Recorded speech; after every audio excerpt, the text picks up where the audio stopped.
Start எல்லாம் வந்துட்டாங்க. அது கழிக்கிறது எனக்கு விட முடியாது.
Good morning, everyone.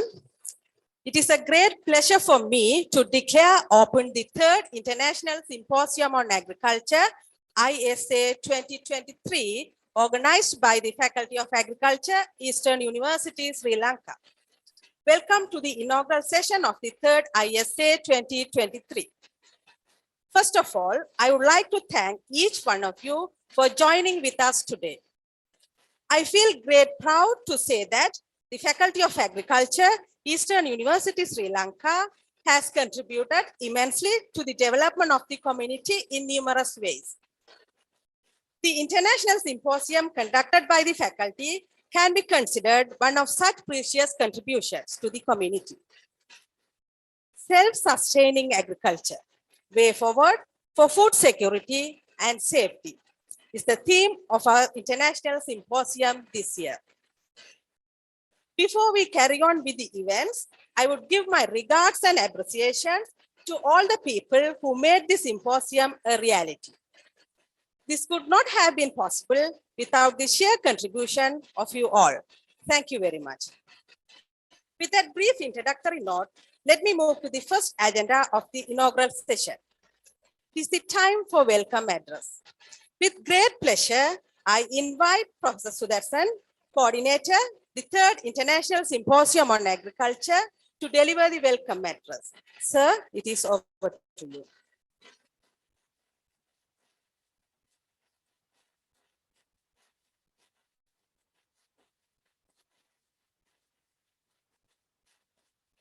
Very good morning to you all.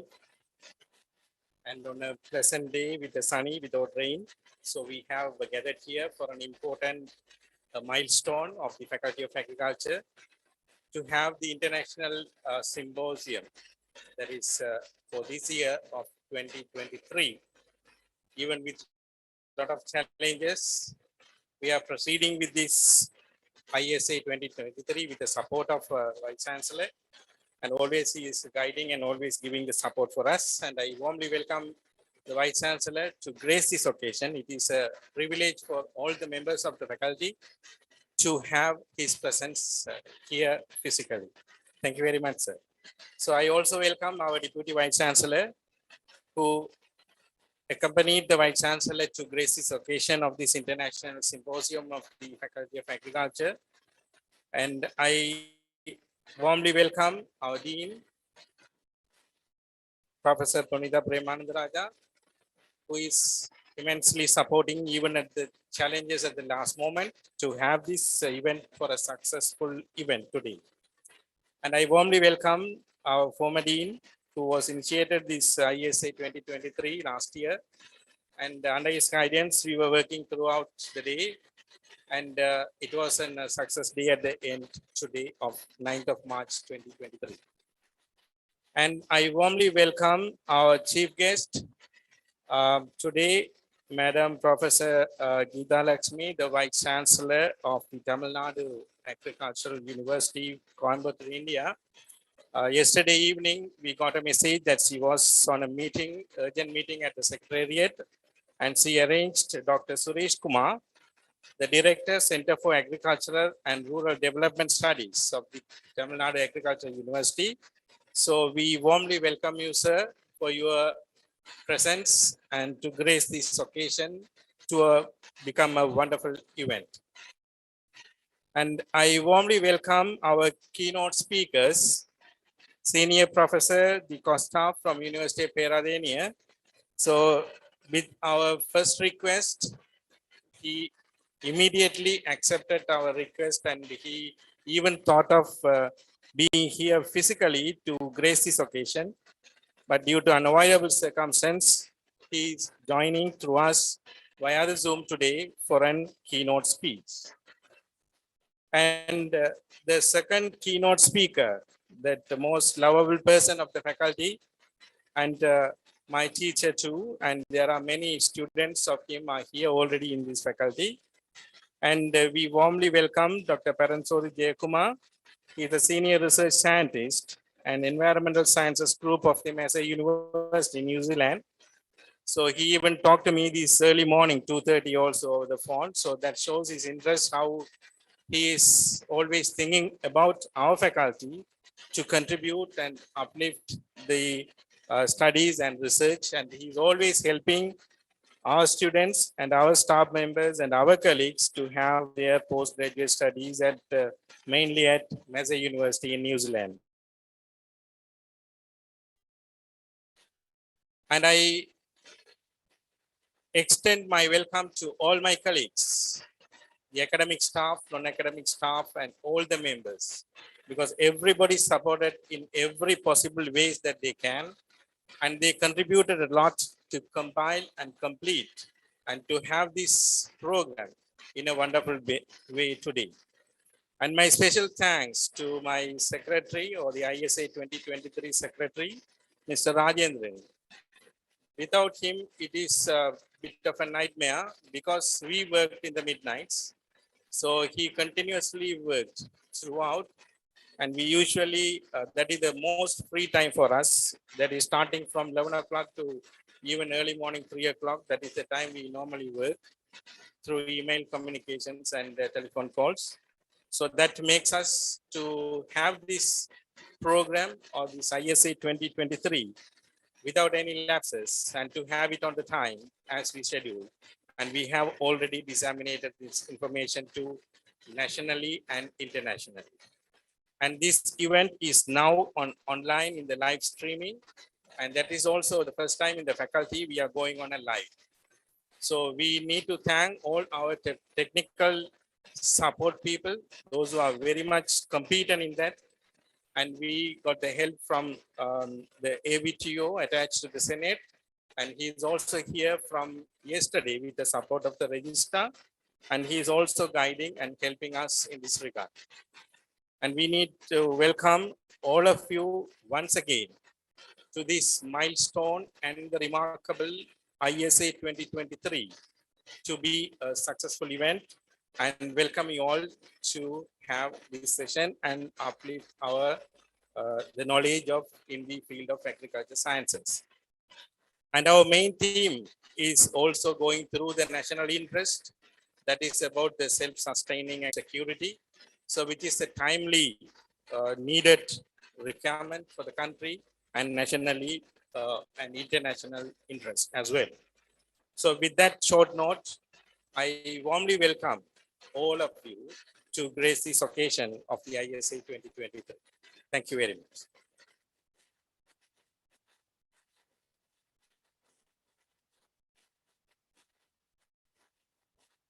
Thank you, Professor Sudarshan, the coordinator, Third International Symposium on Agriculture, for the welcome address.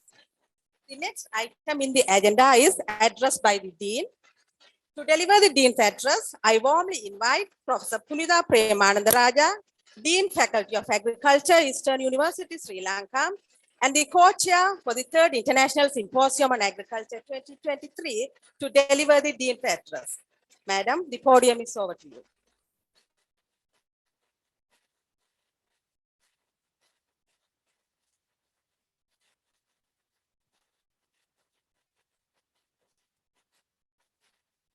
Vice Chancellor, Deputy Vice Chancellor, Coordinator ISA, Secretary, Organizing Committee, Editorial Board, the former Dean, Professor Bhaktinathan, dear academics, administrative, non-academic staff, and my dear beloved participants.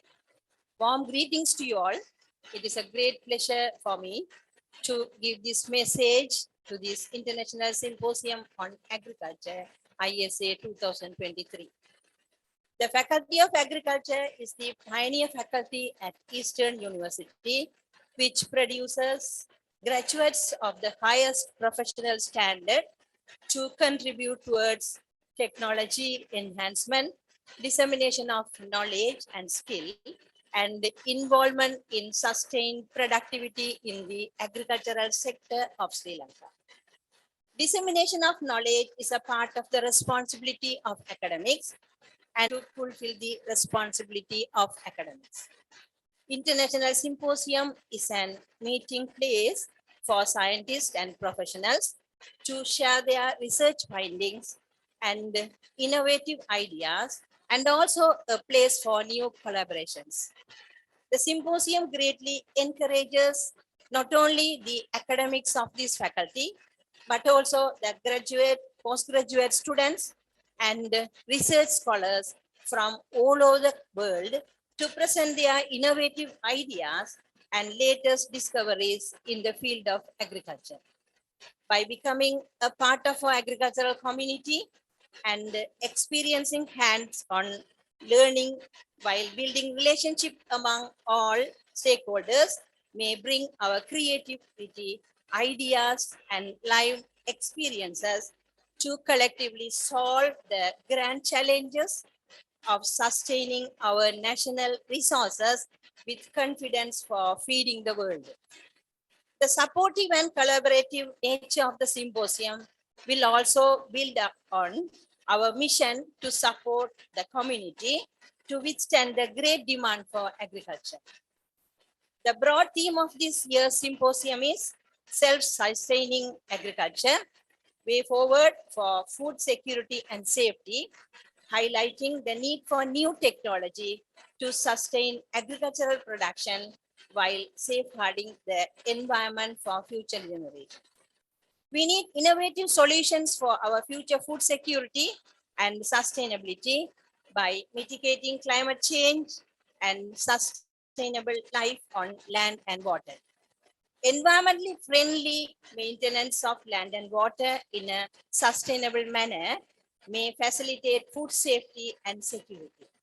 I firmly believe that this symposium will bring a productive output in terms of food security and safety. As we all know, organizing the kind of event on an annual basis is not an easy task. I would like to extend my gratitude to the coordinator, secretary, organizing committee, the editorial board, and all the staff members for all their hard work on this symposium. And also, I would like to wish and thank all the authors who are going to present the research at the conference. So, thank you all and wishing you all for the best. Thank you.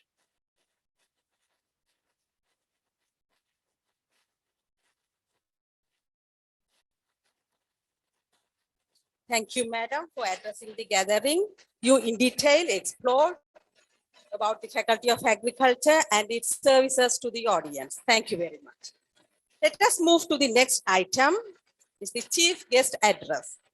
The Chief Guest for our symposium today is Professor Geeta Lakshmi, Vice Chancellor, Tamil Nadu Agricultural University, Coimbatore, India. As a coordinator mentioned in his welcome address, Professor Geeta Lakshmi is unable to join with us today due to unavoidable circumstances. On behalf of Professor Geeta Lakshmi, Dr. Suresh Kumar is with us today. Dr. Suresh Kumar is the Director, Center for Agricultural and Rural Development Studies, Tamil Nadu Agricultural University, Coimbatore, India. With great pleasure, we warmly welcome Dr. Suresh Kumar to deliver the Chief Guest Address. Welcome, sir. The forum is over to you. Thank you, madam. Am I audible? Am I audible? Yes, sir, you are. Thank you. So, good morning, everyone. At the outset, it is my proud privilege and great honor to be here in the inaugural session of the 3rd International Symposium on Agriculture on the theme of self-sustaining agriculture, the way forward for food security and safety. Most respected and honorable Vice Chancellor of Eastern University, Sri Lanka, Professor Kanagasingam, sir. Professor Punitha Premananda Raja, Dean Faculty of Agriculture, Professor Sudarshan, Mr. Rajendran, and the keynote speakers, D. Costa, Paramsuri Jayakumar, distinguished participants. Good morning once again. As indicated by the professor, our Honorable Vice Chancellor, Madam Dr. V. Geeta Lakshmi, had some urgent government meetings. Hence, Madam has deputed me to be part of this inaugural function. I'm very, very glad to be here in this inaugural session of the 3rd International Symposium on Agriculture. I think the title of the symposium, Self-Sustaining Agriculture, the way forward for food security and safety, is very, very relevant in the present context. And the deliberations and discussions would be very much useful to derive some good outcome so that the key issues the country is facing would be addressed. We all know that the ever-increasing population and increasing food demand have compelled the policymakers and agricultural scientists for technological innovation in order to sustainably increase agricultural production, improve the global supply and value chains, reduce food losses and waste, and to reduce poverty and hunger. We know that many international community believe that it is possible to achieve the 2nd Sustainable Development Goal, namely zero hunger, within the next generation. The Zero Hunger Challenge has since garnered widespread support from many countries of the world. It calls for, few key issues like zero stunted children under the age of 2, 100% access to adequate food all year round. All food systems are sustainable, 100% increase in smallholder productivity and income, and then zero loss or waste of food. The Sustainable Development Goal to end hunger, achieve food security, and improve nutrition and promote sustainable agriculture recognizes the interlinkages among supporting sustainable agriculture, empowering small farmers, promoting gender equality. It is argued that the number of people in the world affected by hunger increased in the year 2020, mainly due to the COVID-19 pandemic, and the number of undernourished people in the world continue to rise in the coming years. The prevalence of undernourishment has increased to 9.9% in 2020 from 8.4% in the previous year. This shows that, so the concern about the food security and undernourishment. The major drivers of food insecurity and malnutrition trends such as growing social conflicts, climate extremes, and economic shocks, coupled with a high cost of nutritious food and growing inequalities, will continue to challenge food security and nutrition in the world. The scenario will continue until the agri-food systems transform, become more resilient, and supply nutritious and healthy food for all at lower cost, unless the challenges caused by the major drivers of food insecurity, malnutrition, and social inequalities affecting the access of millions of people to food are addressed adequately, the eradication of hunger by 2020 will still remain unsettled. In this context, the current topic on the self-sustaining agriculture, the way forward food security and food safety is of very, very important and current relevance. So before just, we look at the what are the avenues and the opportunities to achieve the food security and food safety. So just I would like to highlight some of the key issues that most of the developing countries, particularly the Sri Lanka, is facing. Of course, you all know, agriculture in Sri Lanka is performing, below its potential, as evidenced by low productivity of major crops and a lack of diversification. The current trajectory of growth in agriculture production is unsustainable because of its negative impacts on natural resources and the environment. We know that 1/3 of farmland is degraded, up to 75% of the crop genetic diversity has been lost, and 22% of the animal breeds are at risk. More than half of fish stocks are fully exploited, and over the past decades, some 13 million hectares of forest a year were converted into other land uses.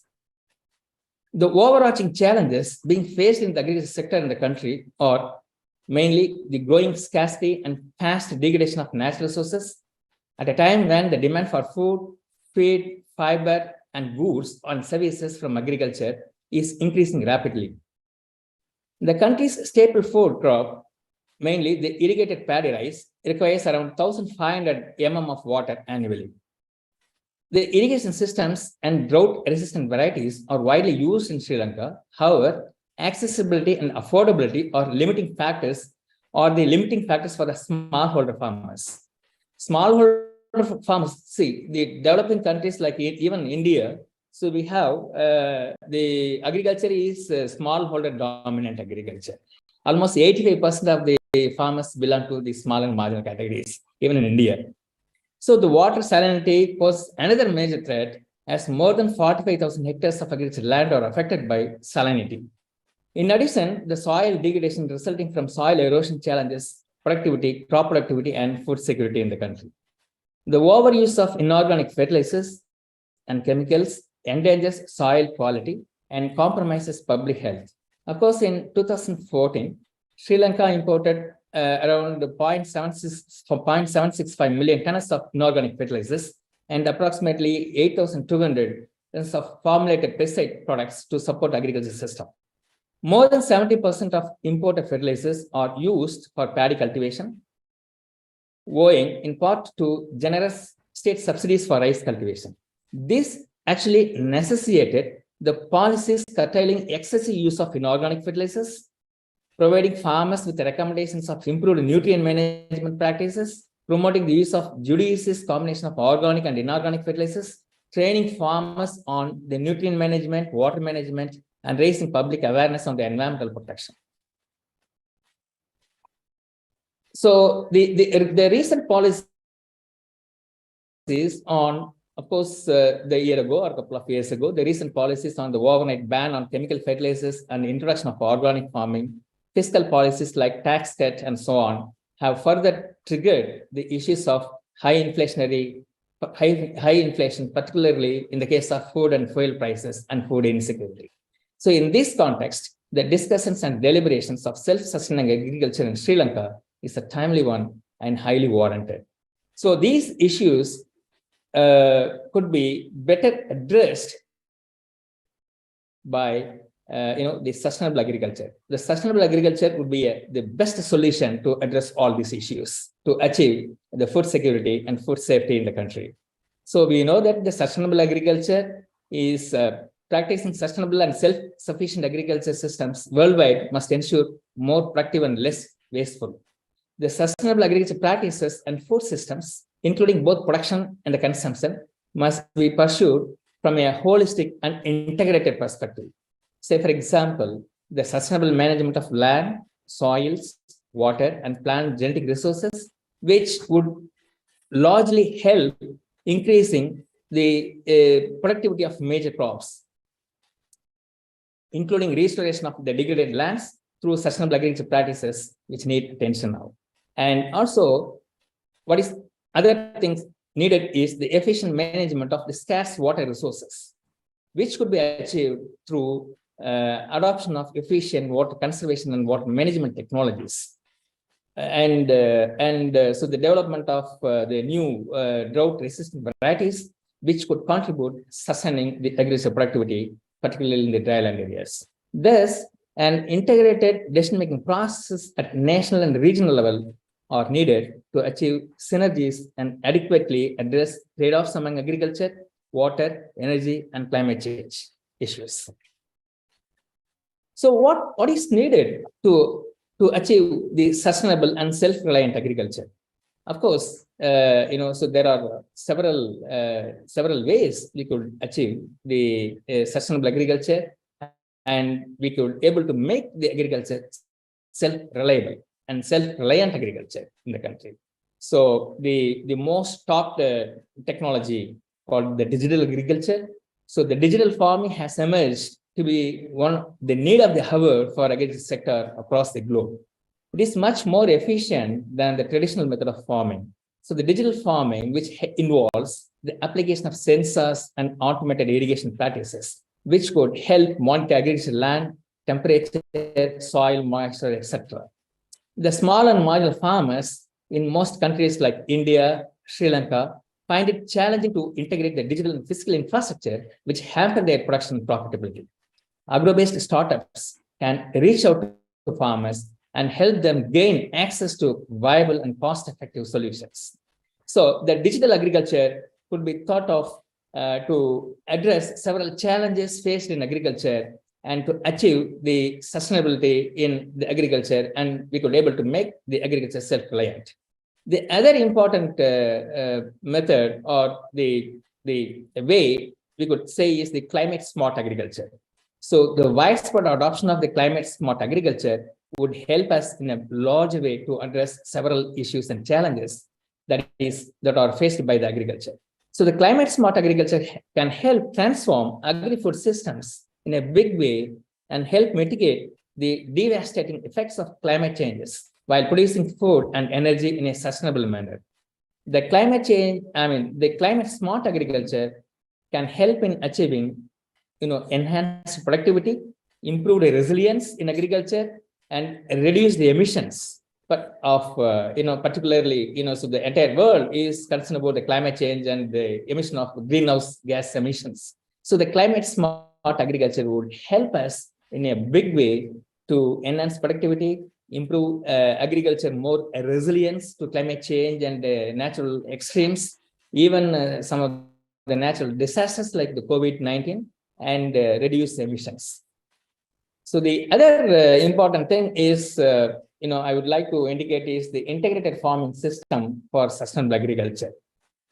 Of course, we all know that the integrated farming system is recognized as a solution to continuous increase of demand for food production, providing stability to income and nutrition security, particularly for the small and marginal farmers who have poor resource base.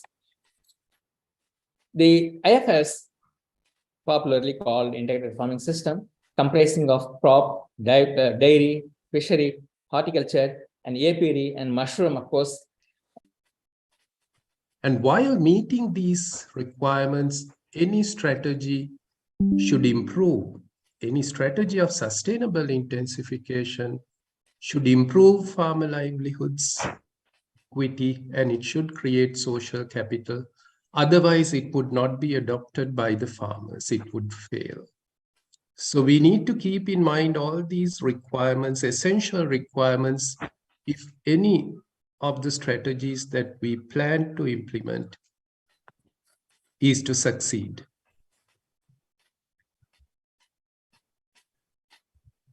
Now, sustainable intensification, therefore, needs to achieve an overlap in 3 spheres,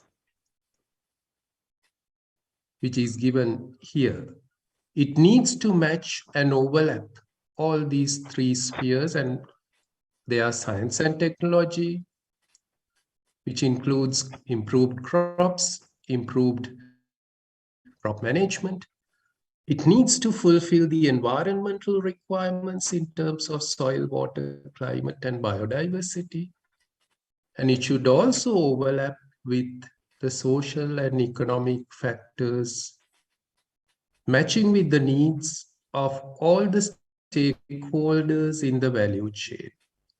And our food production would be sustainable only if we overlap the requirements of all these 3 spheres. So it's a challenging task.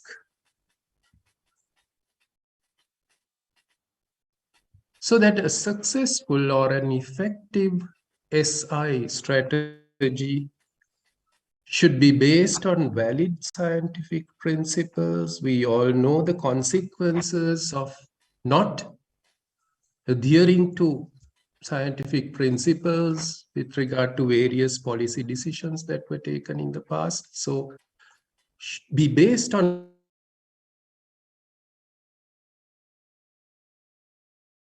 valid scientific minimum environmental cost if it is to be sustainable. And it should be within the economic capability of the potential end users while being socially and culturally acceptable, as I said earlier. Otherwise, it would not be adopted by the farmers and the stakeholders. We should also be mindful about the dependence, the scale dependence. We see agriculture being practiced in Sri Lanka in highly diverse environments and at different scales. We see large crops and paddy cultivation, and we see a substantial portion agriculture or commercial agriculture. So the sustainable intensification strategies that are applicable to the large-scale farming may not be the most appropriate for small-scale farming. So that the selection of appropriate strategies is crucial for the success of sustainable intensification. Now, I'm not going to give you a list of strategies that we might try to introduce to the farmers, because the most appropriate strategy for sustainable intensification is very much location-specific, situation-specific. So that what I'm going to talk to you about is how we move from our current thinking, current mindset, and current practices into a new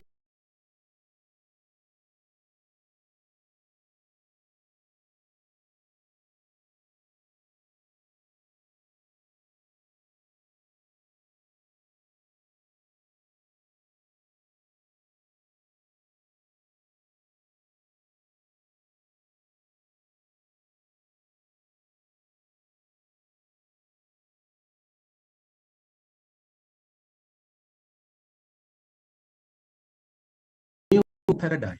So strategies for Sri Lankan agriculture. Number one, I would say that our current practice in the selection of crops for cultivation is a crop-based approach, where we select crops based on in the sense very often the farmers select crops on the basis of economic considerations like market forces and profitability. Of course, we need to consider the climatic and soil considerations for individual crops to be within the optimum limits. But sometimes, in search of market considerations, farmers go out of the optimal climatic and soil conditions also when selecting their crops. And then, of course, there are the social and cultural considerations about consumer and farmer preference. This is our current practice. And the shift in paradigm that we need is that we need to adopt a cropping systems approach where crops are selected as components of a broader cropping or farming systems. So that however much we talk about multiple cropping, in practice, there is very little multiple cropping in Sri Lanka. So we need to think about introducing multiple cropping practices to a greater extent than it is being practiced now, instead of monocropping. Things like crop rotation, relay intercropping, and concurrent intercropping. And using the period between the two major cropping seasons, we have a fallow period. How do we use this period? How do we use the resources like solar radiation to produce a crop in the middle of these two seasons? How do we manage our residues and fallow periods? We see a lot of burning of the crop residues, but is that the most appropriate practice? How do we introduce cover crops?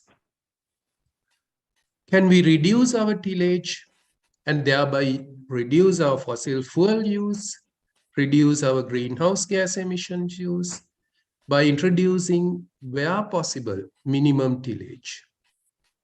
And how do we minimize the loss of resources, nutrients, solar radiation, and how do we maximize the recycling of resources? So all this need to come into our thinking when we select a crop as part of a cropping system.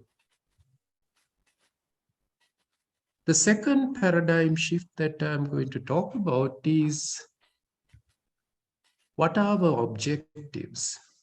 Now, our current objective in most of our agricultural activities is to maximize the productivity, maximize the yield per unit land area, which invariably requires greater use of essential resources in terms of nutrients, fertilizer, water, and radiation. From this, trying to maximize yield per unit land area, can we move towards maximizing yield per unit of a limiting resource in each situation, in a given situation?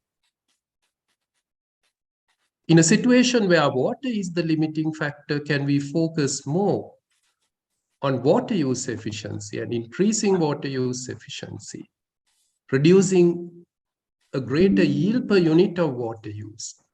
In a situation where nutrients are the limiting factor, could we achieve greater nutrient use efficiency instead of greater yield per unit land area? And radiation, as you know, in Sri Lanka, being a tropical country close to the equator, is not a limiting factor, but are our crops maximizing the radiation use efficiency? And there is carbon dioxide also. The atmospheric CO2 concentration is increasing because of various human activities, which brings in a lot of unfavorable consequences, but carbon dioxide being an essential resource for photosynthesis, can we make our crops use carbon dioxide with greater efficiency? So going from maximizing productivity to maximizing the efficiency of resource use is another paradigm shift. And in this regard, we require a significant shift in focus in our plant breeding programs. A little bit more about that. So our plant breeding programs, if you look at the breeding programs in almost all the agricultural research institutes, the main focus is to maximize yield. Could that be shifted to greater ease, to developing varieties with greater resource use efficiency? They may not be the varieties which provides the maximum yield, but they would be the varieties which use the limiting resources with greater efficiency, while giving an adequate yield, which may be a strategy worth pursuing. And these new resource use efficient varieties should be accompanied by crop management packages, which also aim at achieving sustainability of the essential soil resource base. They should be climate resilient, and they should also have adequate tolerance to the range of abiotic and biotic stresses. The third paradigm shift and final one that I'm going to talk about is shifting from crop management based on what I would call single strategies to integrated crop management. Very often, even though we teach integrated crop management in practice, we know that most of our crop management practices are based on single strategies. Often, they are heavily biased towards the use of synthetic chemicals and fossil fuels. Can we move towards integrated management, integrated pest management, integrated weed management, integrated nutrient management, and in the case of paddy cultivation, alternative water management. Water management without maintaining standing water for the whole period of the crop, leaving periods without standing water. And these strategies incorporate multiple strategies, including, of course, the chemical control. But they would be less reliant on synthetic chemicals and fossil fuels.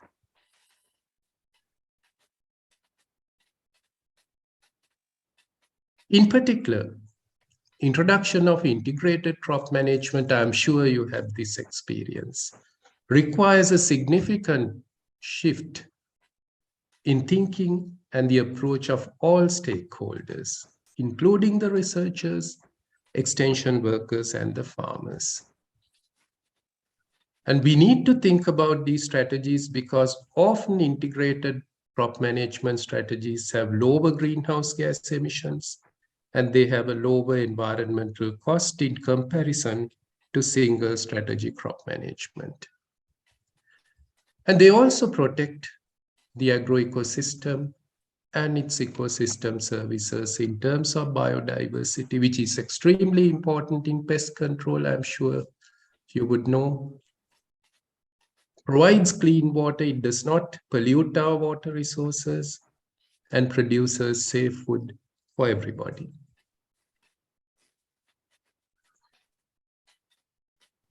A little bit about the challenges posed by climate change on sustainable intensification. Very briefly, I'm not going to present any data to you, but I'm sure you would have encountered these conclusions about climate change in Sri Lanka. Climate change, of course, is a statistically significant shift in key climatic variables. which is sustained over an adequately long period of time. To qualify as climate change, this should happen in a particular climatic variable like temperature, precipitation, and there is clear evidence that in Sri Lanka, air temperatures have been increasing across all altitudes and climatic zones. And the data show that temperature increases are faster in the central highlands. About precipitation, the picture is not as straightforward as that of temperature. There is evidence for decreasing precipitation in some regions like the central highlands, but in some of the other regions, there is no significant trend, long-term trend, or in a few regions, we even see increases in precipitation, and this is the global level picture as well. But what is clear about precipitation is that the year-to-year variability of precipitation as well as within-year variability in precipitation has increased significantly and over a period of time, which means that the evapotranspiration rates are faster because of higher temperatures. And because of the increased variability of precipitation, the frequency of droughts is greater. And we have all experienced this. The frequency of extreme climatic events like heavy precipitation events and severe droughts have increased. So these are the challenges of climate change that we are facing. So what are the sustainable intensification strategies to meet the threat of climate change? Obviously, if the temperatures are increasing, an obvious strategy would be to develop heat-tolerant crop varieties. But we know that we cannot develop a new crop variety, particularly a stress-tolerant crop variety overnight. It takes a lot of work. So it will only be a medium to long-term solution. So that in the short to medium term, we need to think about agronomic interventions to increase the crop's resilience to climate change impacts. So what are the possible agronomic interventions to meet the threat of climate change? If we are to address the challenge of heat stress on crops, agronomic interventions have to be measures to reduce the heat energy load on the crop canopies. In this regard, one possible strategy would be incorporation of shade through introduction of shade trees and shrubs, preferably with leguminous trees and shrubs, which will add nitrogen to the system through biological nitrogen fixation. So this would be a win-win situation. And you would see that these strategies are not strategies, they are not new strategies. These are things that we already know. And we know that by increasing shade, we can reduce the incidence of heat stress on the crops. And in addition, the shade reduces the evapotranspiration rates and thereby conserves water and also avoids drought. So there are many benefits of increasing shade to our extensive farmlands, particularly in the dry zone. And we know that incorporation of shade, our basic knowledge in agronomy tells us that incorporation of shade in croplands provides a range of additional benefits to the cropping and farming systems. And we should know that these strategies have been introduced even in the highly developed, extensive farming systems in the US and Canada. So there is no reason why we cannot introduce these to our farmlands. What are the additional benefits? Shade trees provide addition of organic material, which can act as a soil mulch, which conserves soil moisture. When the organic material decomposes, it adds organic matter, increases the CEC, cation exchange capacity, and the water holding capacity. And it also influences the soil microbial population. So all these are the phenomena that we try to initiate and trigger to regenerate and sustain soil fertility. And of course, we know that shade trees, incorporation of trees facilitates nutrient recycling. And if we can reduce, and there is clear research evidence that we can reduce the input of nitrogen fertilizer, inorganic nitrogen fertilizer, it would reduce the greenhouse gas emissions, the nitrous oxide emissions as well. Another challenge of higher temperatures, increased temperatures due to climate change, is that when the temperatures are higher, you would know with your basic physiology that the rates of all processes in crops and soils accelerate. The crops flower faster and mature faster. The photosynthesis in the cooler environment at higher temperatures increases, like at high altitudes, but it decreases in the currently warm environments. Respiration increases in all environments at higher temperatures. And all soil processes are accelerated, like decomposition of organic matter and the release of nutrients from soil minerals via mineralization.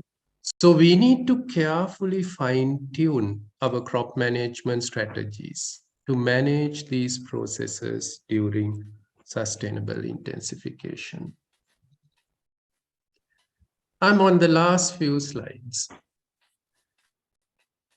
We can see that there are many synergies between the SI strategies and the strategies that we need to increase climate resilience in crops. For example, when we increase the water use efficiency as part of sustainable intensification, that simultaneously increases drought tolerance as well, a challenge posed by climate change. When we increase nutrient use efficiency as part of sustainable intensification, we simultaneously reduce the use of synthetic fertilizers and thereby reduce the emission of greenhouse gases. The alternative water management strategies in rice cultivation are a staple crop. Strategies like alternate wetting and drying, aerobic rice, that also reduce the emission of greenhouse gases, in particular methane, while reducing the total water input required. But while being mindful about the synergies, we should also be mindful about the potential conflicts between sustainable intensification strategies and climate change mitigation. A good example is that when we add more organic material to the soil, through its decomposition, it increases the emission of carbon dioxide, the principal greenhouse gas. On a long term, this increase of carbon dioxide emissions can be compensated if increasing organic material improves the soil fertility, and if it improves the carbon dioxide absorption, productivity, if it increases the crop growth, then greater carbon dioxide absorption for photosynthesis could compensate for the increased emission of CO2 during organic matter decomposition. So once again, we need careful management of the pluses and minuses of different sustainable intensification strategies. It is very much location specific, situation specific. So we need to use our knowledge on the principles to apply the correct strategy. I said that I'm not going to give you a list of strategies, but just to give a list that is possible on these two scales of farming. For example, some of the options that could be considered in small scale subsistence farming is crop diversification to include high value crops. In situations where no fertilizer is used, judicious use of fertilizer, integrated management of nutrients, weeds, pests, and diseases. And one other option that we haven't talked about very much, but a very important component of sustainable intensification is incorporation of livestock and or aquaculture, which gives us a lot of byproducts which can be fed into the cropping systems. When it comes to extensive crop plants and large-scale farms, we can think about, these are just options. We can think about manipulating crop and soil management to increase the efficiency of capturing of our resources, water, radiation, nutrients, and increasing the efficiency of conversion to yield. We can think about shorter duration crops and crop varieties which will allow an additional cropping season. We can think about synchronization of nutrient supply and demand in order to prevent the wastage of nutrients. We can think about conservation tillage as an option where possible to prevent soil erosion, increase soil infiltration, and then growing of cover crops to recover in between seasons, to recover unused nutrients and to prevent soil erosion during fallow periods. These are some of the options. My concluding remarks as a way forward for sustainable intensification of Sri Lankan agriculture, I believe that it is a key strategy that we cannot avoid to ensure future food security while also ensuring environmental security and resilience against climate change. But we also know, we are mindful that there are considerable hurdles to the adoption, widespread adoption of SI strategies. We need to change the attitudes and thinking of ourselves as well as the other stakeholders. There are the biophysical challenges in the different agro environments, and there are the technological challenges when we try to develop technologies appropriate for different situations. But I believe that willingness to do this, out-of-the-box thinking and innovation are needed, and we have, I'm sure, the Sri Lankan agriculturists and we as teachers have the capacity that is needed to overcome these hurdles. Thank you very much, and I would like to thank everybody once again, in particular the organizing committee, Professor Sudarshan, Dr. Prasannath, for giving me this opportunity. Thank you very much. Thank you, Professor Costa, for your keynote address on sustainable intensification of crop production in Sri Lanka in the face of climate change, through which we all further expand our knowledge and views in terms of what is sustainable intensification, why is sustainable intensification needed for Sri Lankan agricultural context, the sustainable intensification options available in Sri Lanka, challenges faced, and possible ways to overcome those challenges. Many thanks, Professor. Ladies and gentlemen, let us listen to the second keynote speech. Before welcoming the keynote speaker, I will introduce the keynote speaker to you all.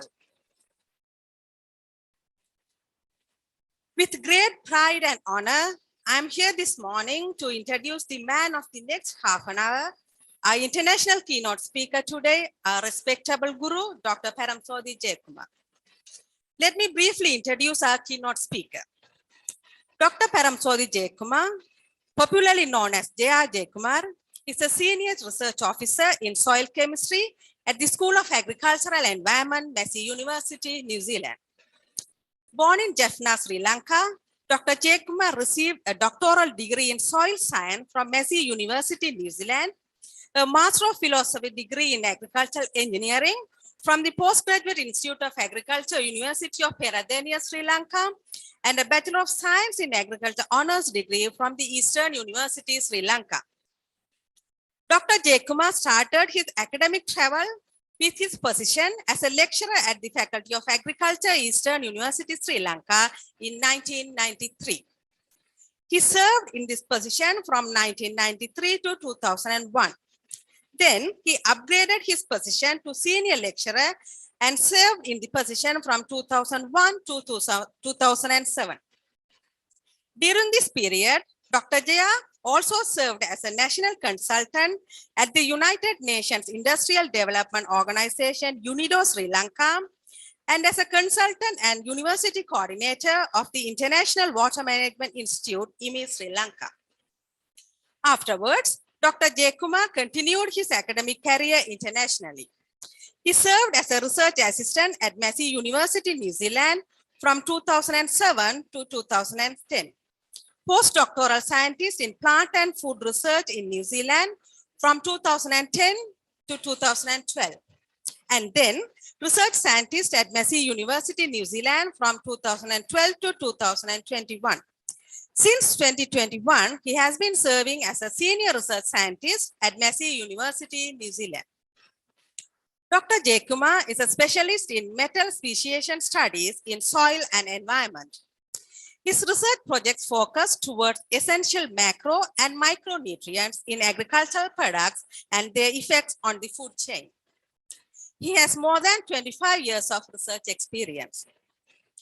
Dr. Jayakumar's research covers environmental issues of heavy metals bioavailability in soil, water, and wastewater system, carbon, phosphorus, and nitrogen dynamics in soil and plant, environmental issues in relation to natural disasters, and soil-root interface with special concern on mycorrhiza and soil microorganisms.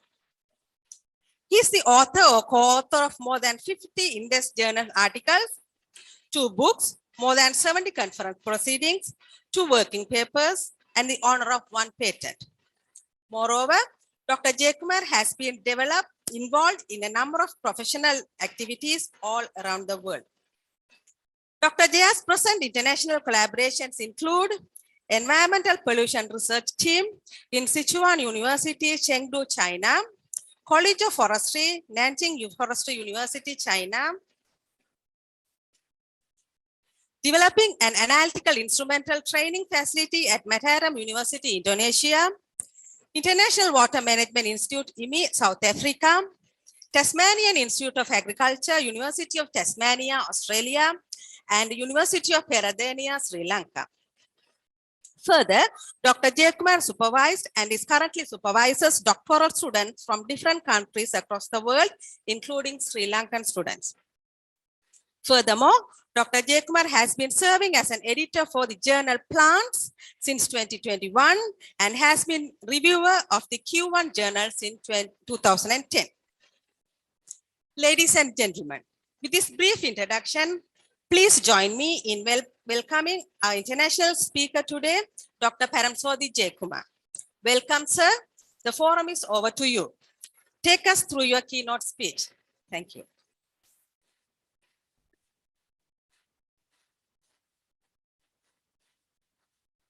Kia ora and good morning, Sri Lanka. Thank you so much, Dr.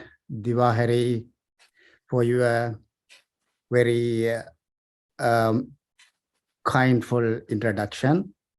It is my privilege to meet you all in an international forum because this is my home university.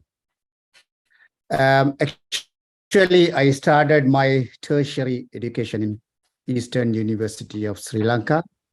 First of all, I would like to thank Professor Kanagasingam, Vice Chancellor, Eastern University, the Deputy Vice Chancellor, Professor Karuna Karan, Professor Punita Premananda Raja, Dean, Faculty of Agriculture, and Professor Sudarshan Somad Sundaram, this event coordinator. And I thank Sudha, you for your invitation in person, in all the ways. I can see many good-hearted people over there. Dr. Prem Kumar, he was my teacher. Professor Seran, Professor Patinathan, all include, they all are my colleagues even now. And also I would like to thank Professor Costa. I felt like I was in a classroom today. You nicely and very simply explained the theory and the extension work and how to, the word you used, I really appreciate that valid scientific principles and bring it to the message to the grassroots level. That is the lack point we are, I mean, back home Sri Lanka, we are facing at the moment. So you explained the system of the sustainable intensification. So that is a really important aspect we have to reach at high level. And I'm going to deliver some of the examples, similar examples. In New Zealand, we faced already, and how we are going to address in future as well. Let me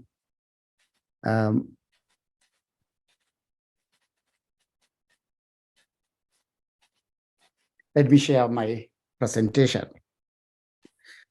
Basically, my research area on the trace element in way of the toxic or in way of the trace element deficiency in the plant and animal system or through the human chain. So in New Zealand, so we also have the similar issue previously we faced, but only one message our researchers, we strictly follow. All problems should have the solution. So we can't avoid the problem, but we can find the solution. So that's the reason we work with the farmers all the time without any hidden agenda. And we work with them with the problems and with a solution-based agriculture. So far, we are winning because our New Zealand export mainly depends on dairy products, especially the milk and also the beef and sheep farming. And the rest of the things are very small amount, but in the case of the dairy farming and beef and sheep farming are really high exporter by category. Our aim, only one target we always focus, the premium production. So the production with a high value crop production or the meat production or the whatever the export market. So I come to the New Zealand pastoral system because our main land use is the pastoral system in terms of the agricultural products, and also we have the horticultural aspects as well. But today I'm going to talk about how we face the problems because of the similar issue we faced in Sri Lanka as a heavy application of the fertilizer and also how we are overcoming and how we are going to propose in future levels to maintain our high level, I mean the premium production of our products. As you all know, that early 90s, before 90s, so we have the pastoral system, the ryegrass and legumes, because our resources are limited at the time, and those ryegrass and legumes are essential to fulfill our production as well. But with the time, so we need more production, and also we need the export market should be established based on the system of the demand in the international level. Especially in the South Island, we have two islands. One is a North Island and the other one is a South Island. In terms of the South Islands, we have so many drought periods during the summertime. So those places are lack of the tolerance of this ryegrass or the legumes. Then after 90s, they introduced some forage crops like chicory and the plantain. So the chicory and plantains, they introduced for two important aspects to overcome two problems. One is the nitrogen leachate is the major issue in New Zealand. So these two plants, they uptake nitrogen heavily.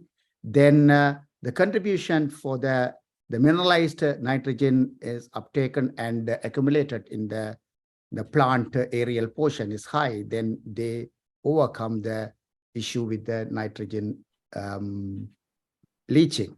Especially this pastoral the land use, we don't have the issue with the fertilizer application because it is controlled and monitored and controlled by the government agenda. But a urine application is the major problem in the pastoral land. That means more than 90% of the issue coming from the urine.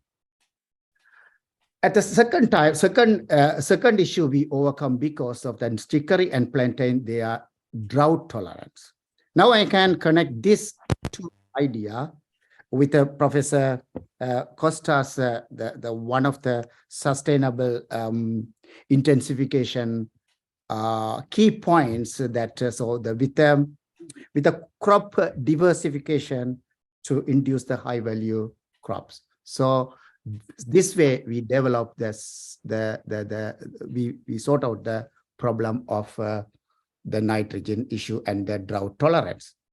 But as you all know, the New Zealand is a major the farming area is concerned. Our fertilizer application history is concerned. The phosphorus fertilizer application is huge for more than 100 years. For example, this allophanic soil in Sri Lanka, we call Andy soils. These soils, they have the high level of the iron and aluminum hydroxide.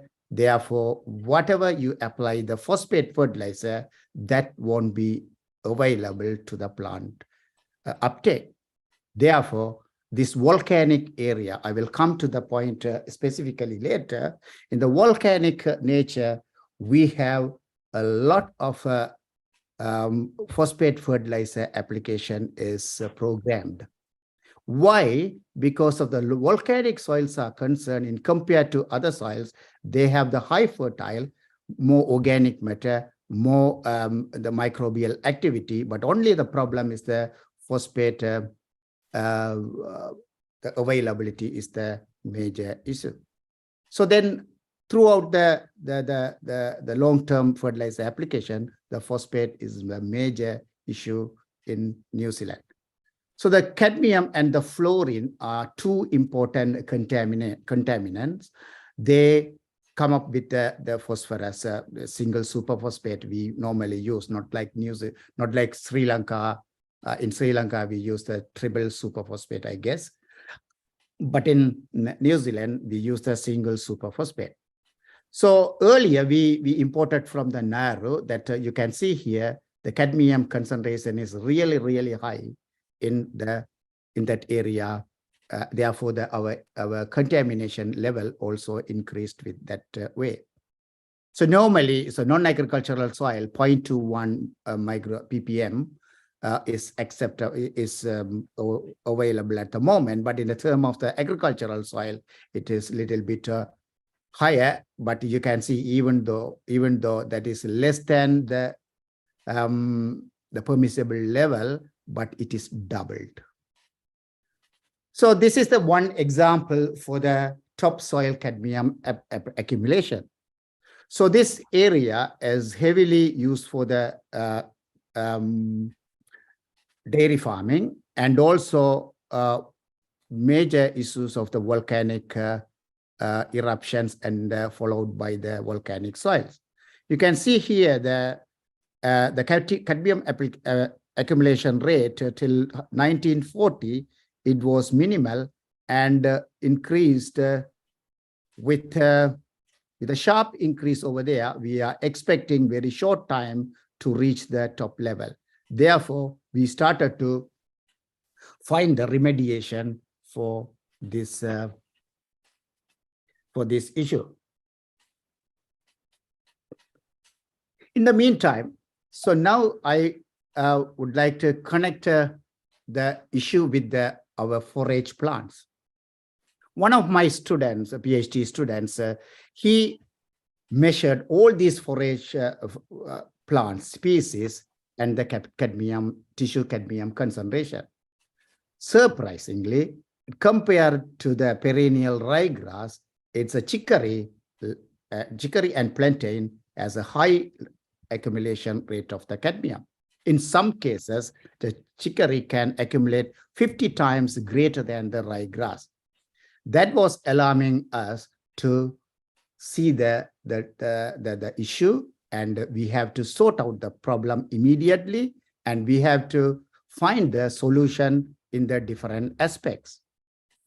So, and also we found the plants have the different abilities to either absorb the cadmium from the soil or translocate cadmium from the root to shoot. So this data says the different forage plants, but our major issue is the chicory and plantain. So initially we introduced these two forage plants for the drought tolerance and the nitrate leaching issue. Now they are creating the different issue. So what we did, so this is another example what we did with the veterinary support. The cadmium always accumulate in the liver and the kidney. Therefore, what we did the four different farms we selected, and we did the different treatments of the ryegrass, chicory, and plantain. And after a few months of the grazing, then we did the biopsy and measure the cadmium concentration of the liver. We found very high amount of the accumulation in the liver, and that is correlated with the plant of concentration of the forage crops in the chicory.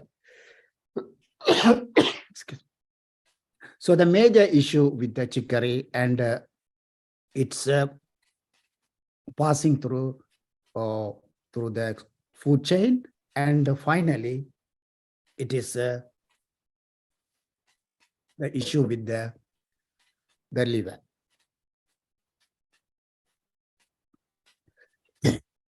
So then with another student, we started another study. So what are the mechanisms behind on the cadmium uptake? Then only we can find the different way to introduce the different system. What she did, she identified the different low molecular weight organic matter associated with the cadmium uptake and translocation in the chicory and plantain. She also confirmed that the chicory is the major issue with the translocation issue. Excuse me for my my the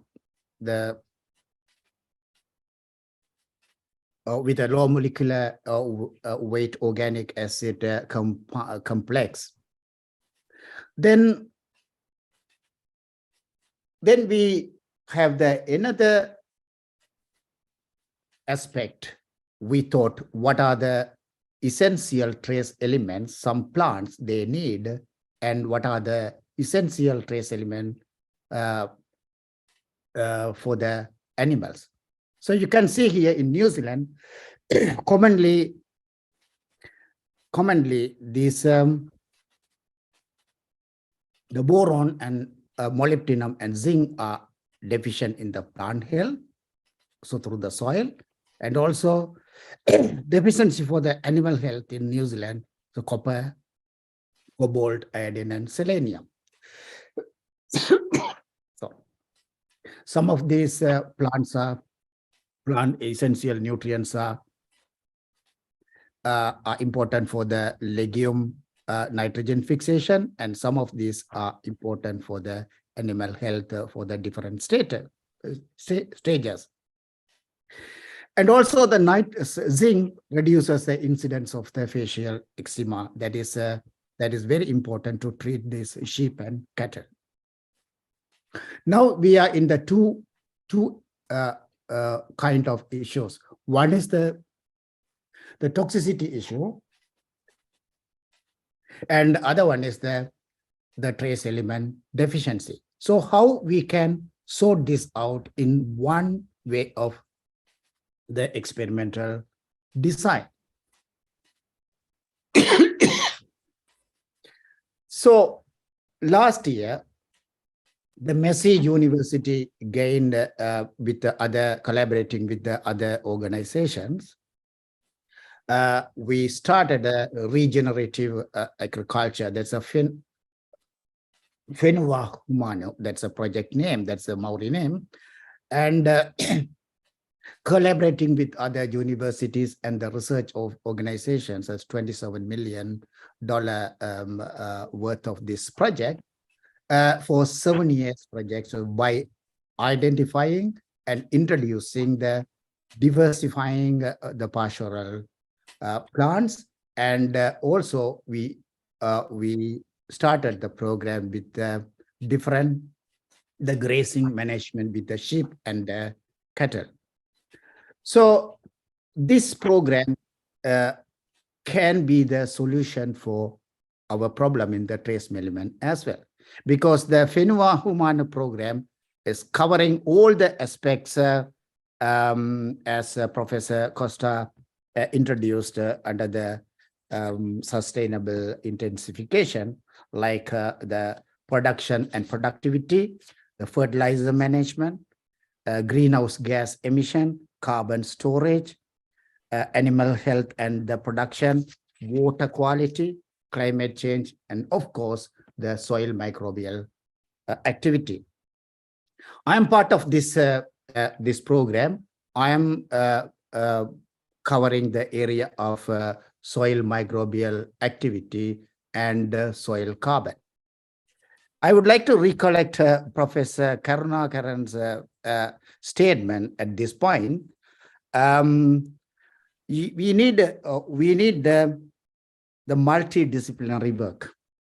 Actually, I started my work as an academic career as a agriculture engineering.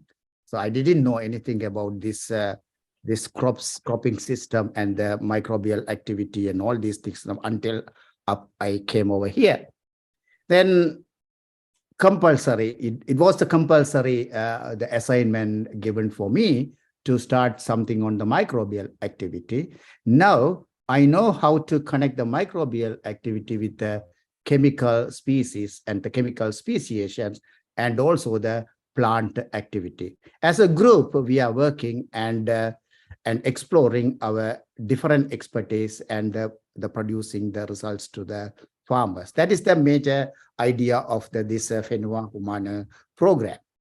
So in brief, I don't want to explain very deep in manner, because this is just started, and also our data also we are producing at the moment. So there are two farming units we started, the Dairy One farmlet, the first area of the 36 hectare, 12 hectare per treatment. There are four treatments, there are three treatments we design under this farming Dairy One farmlet system.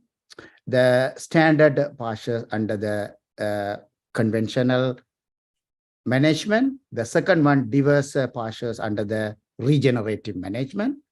And the third one is diverse pasture under the conventional system.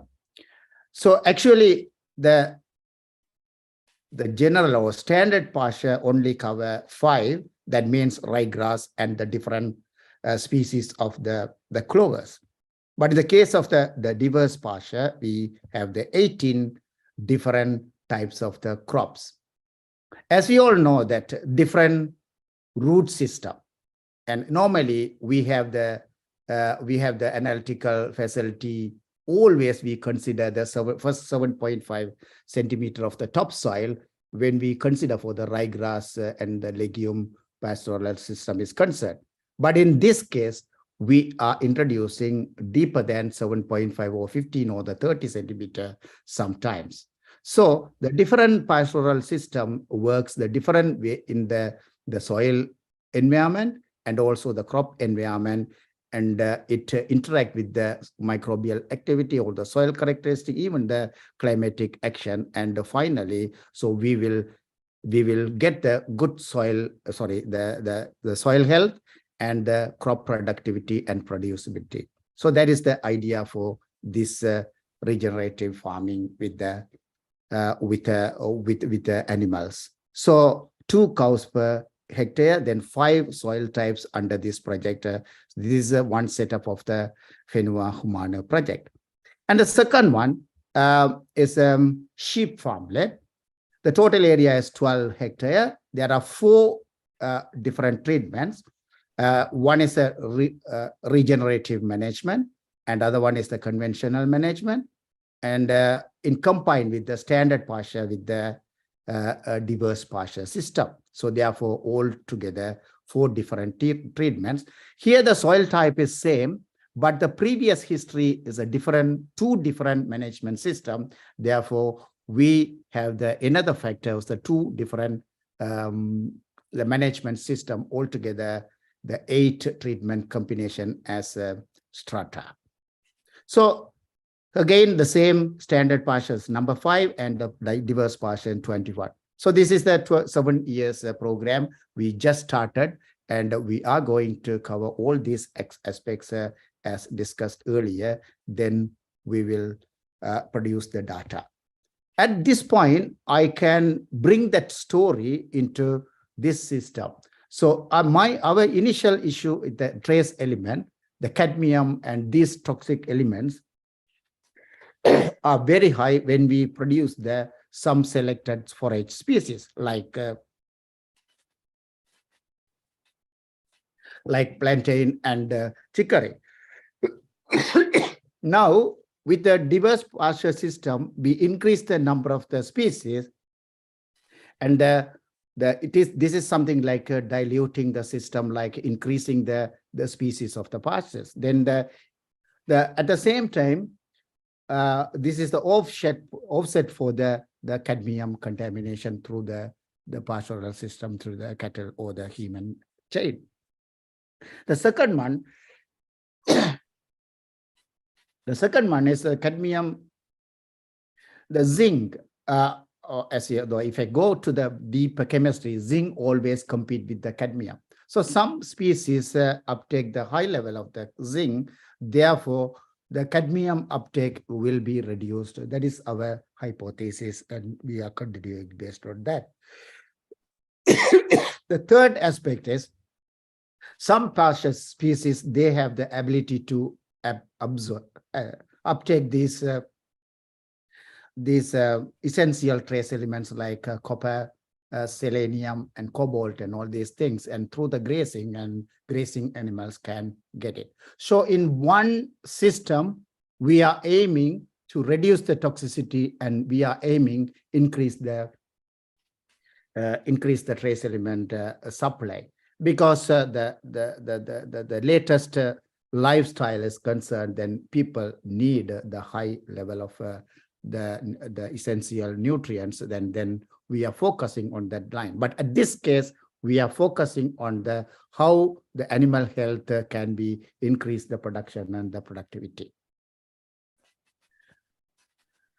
So at the same time, so then I connected this idea with one of my another student. So he started to identify, so what are the mechanisms behind this nitrogen leaching? As I said earlier, the urine application, so the urine deposit is the major issue in the pastoral system. 90% of the nitrogen is deposited into the land, but because of the grazing animals.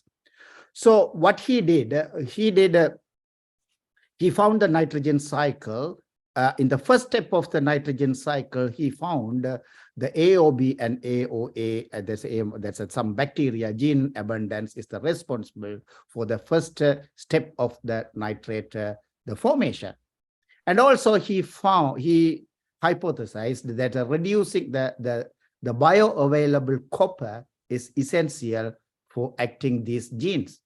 What he did, he tried to reduce the bioavailable copper in the farming area, and then he found that there's a huge the reduction in terms of the first step of the nitrogen mineralization, and then by this nitrogen leaching can be fixable.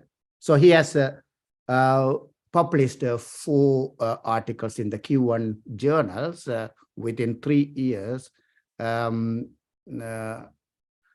Demba Master, so he's a really good job he did, and at this time, so we are negotiating with the farmers or the farming organizations to implement this system as well. Okay, so now I connect with this idea with the Whenua Humana, our 7-year program. Because of the copper uptake is high of the different diversified the pastoral system, then the soil copper will be reduced. Then that is the natural eliminator for the bioavailable copper availability in the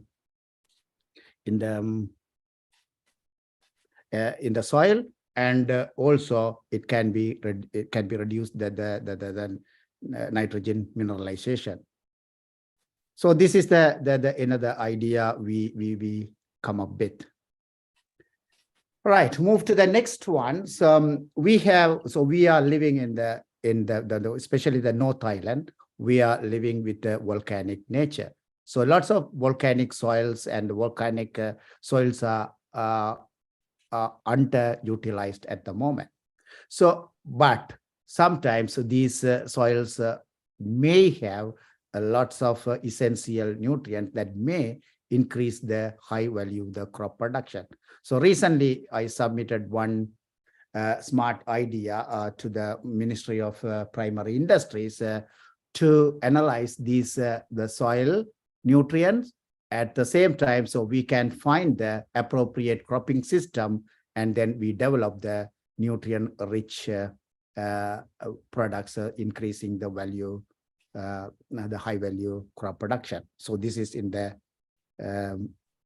initial stage at the moment. So why I bring this idea into the New Zealand situation? So this is my work in the Sichuan, China. So New Zealand system is the contamination level. The contamination level can be fixable, but in some cases, for example, this Sichuan, China is a pollution stage that the fixing is really hard. So this is a plant next to the phosphate fertilizer, the phosphate mining program, and then next to this area, lots of vegetable gardens are there. So then, without knowing them, the area is really contaminated, even the polluted level. So then I'm doing some of this work with these people to shift the area into the highly the soil health producing area. So my take home message is the similar to Sri Lanka, we have the issue like the heavy fertilizer application history, and we need to maintain the premium production, high value production. We need to agree with the greenhouse gas effect reduction, and we need to improve our soil health by means of the microbial activity and other soil fertility in a natural way. And at the same time, we have to reduce the inorganic fertilizer in future. But we didn't do this one overnight. We just applying the step by step, and we are forecasting the timeline with a great achievement, because here the city councils or the regional councils are very, very strict on the monitoring the applications of the fertilizer. They have the tier value programs to reduce this phosphate fertilizer at the moment. So this is my take home message, and the locations can be changed, but we have the similar experience, and this can be applicable to the Sri Lanka as well. Finally, I would like to introduce some of my past PhD students from Sri Lanka. Dr. Gridharan Dangavelayadam is from Eastern University. I'm so proud about his outputs, because he did really good work in the fluorine and the microbiological aspects. So really, really important output he produced. Especially he developed some methodological development in the available fluorine methodological program. And Dr. Bavadarni Ravindra Kumaran, she did the controlled traffic farming and controlled release fertilizer in the mitigation of the nitrogen losses. I'm proud to see these two high-level professionals are working and serving for the Eastern University back home. And yeah, congratulate Dr. Gridharan and Dr. Bavadarni. So I'm proud to say it was your teacher. Then Dr. Nilusha Hubenarayana from Sri Lanka, she did that cadmium uptake mechanism. And she is working for Ministry of Primary Industries, New Zealand at the moment. And Dr. Abhiram Gunaratnam, he developed a new lysimeter, climate control lysimeter that is very popular in New Zealand at the moment. He's back to Ua Wellassa University at the moment. And the present PhD students, I'm working with some other things and different universities. Janani Paliyakara from Peradeniya University, she is working on the speciation in saturated soil. So mainly this the CC, she worked in the geothermal exploration in the temperature differences, and also this and also the trace element or the toxic elements availability and things. I would like to congratulate my present 2003 winners, Kaloni. So she is going to work with me under the regenerative agriculture project on the trace element under the forage crops. She just arrived in New Zealand, and I am expecting 2 other Sri Lankan students. They got the Massey's doctoral scholarship. That's a really, really competitive scholarship here, but they won it. So one of them are going to work on the phosphorus on avocado, and the other one, again, she is going to work on the regenerative management, the nitrogen cycle. And my final take-home message. So whatever the program, so we have to work towards solving the problem. Without the problem, we can't conduct any, even the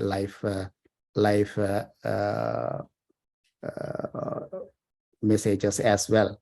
So solving the problem is the nice one, and always be humble and work towards the solving the issues without the problem creation. My email is there. Anyone can contact me, but I'm with the busy management and busy schedule.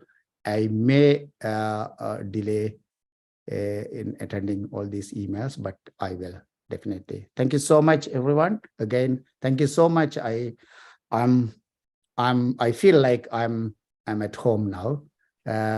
Thank you.